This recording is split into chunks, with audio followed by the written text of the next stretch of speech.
Hello and welcome to my kitchen, and today we are going to be making borscht, possibly the most famous dish in Russia, Ukraine and Eastern Europe. We say there are as many variations of borscht as there are housewives. That means you can prepare borscht in lots of different ways. You can add beans instead of potatoes, you can omit potatoes at all, you can add peppers, and you can prepare beetroot in lots of different ways.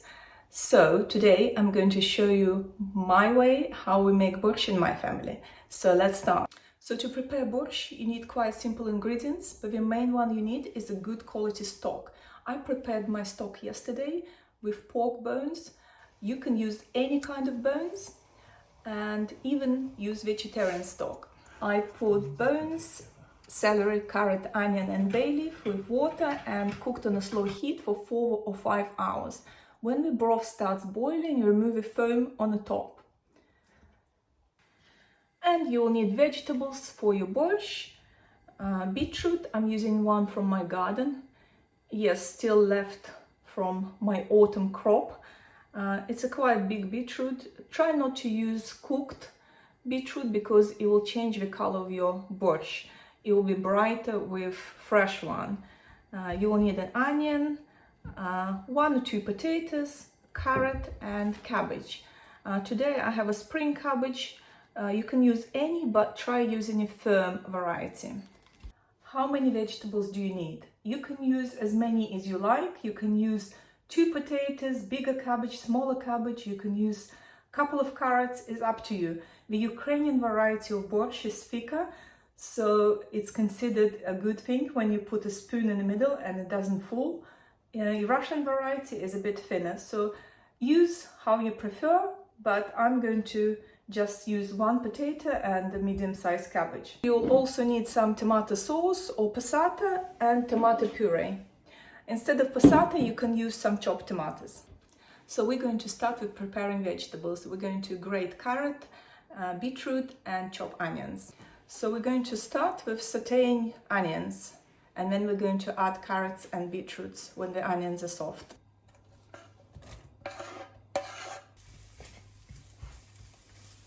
So the onions are now softened up, and now we're going to add grated beetroot and carrot. So we are going to cook beetroots and carrots for maybe 5 minutes. They need to shrink in size considerably. And then we're going to add tomato paste, cook for a few more minutes, and then add some tomato passata, chopped tomatoes and a little bit of water. So we're going to turn the heat down. Add about 2 tablespoons of tomato puree.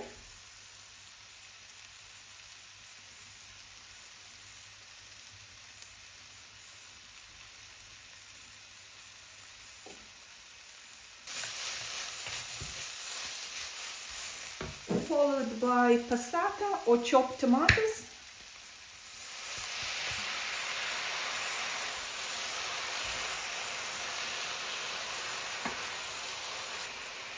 And a little bit of water. Maybe half of the cup. And now we're going to cook it for a few more minutes and this part is done.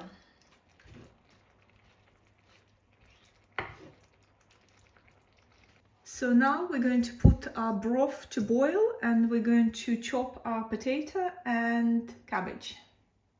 So we're going to start with potato because it will need to go into the broth first.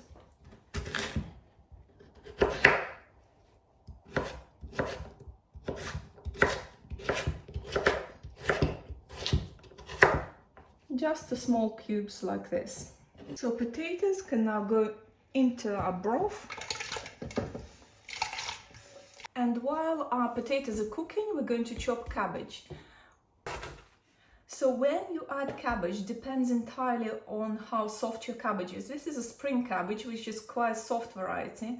So we're going to add it about 5 minutes before our borscht is cooked. If your cabbage is harder variety, you can add it a bit earlier.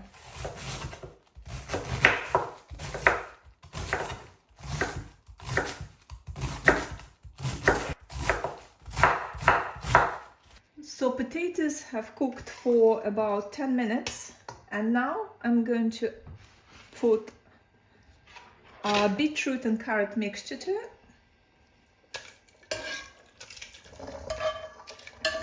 Cook for a few more minutes before adding cabbage. And now we're going to add cabbage and cook few minutes, depending how hard your cabbage is. It might take 5 to 10 minutes, but my cabbage is very young, so it wouldn't take long.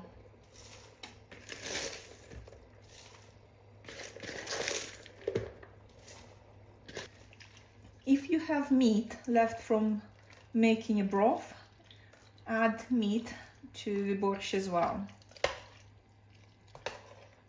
And at the very end, we're going to add some chopped garlic. If you have any herbs like parsley or dill, spring onions, you can add it to the stage as well. And now we're going to let it stand so all the flavors are incorporated, and then we're going to enjoy it. So our borscht is ready, and now we're going to try it. Traditionally, we eat it with some dark rye bread, such as borodinsky, some greens on the top, green herbs such as spring onions, dill, parsley, and also lard and fresh onions as well. That's a very big saucepan of borscht. Before serving, make sure you adjust salt and pepper.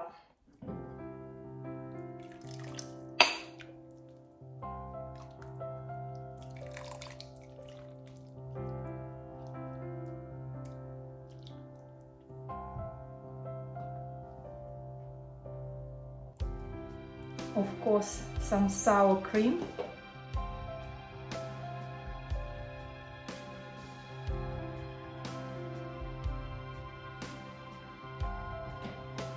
And here's our borscht. Всем приятного аппетита!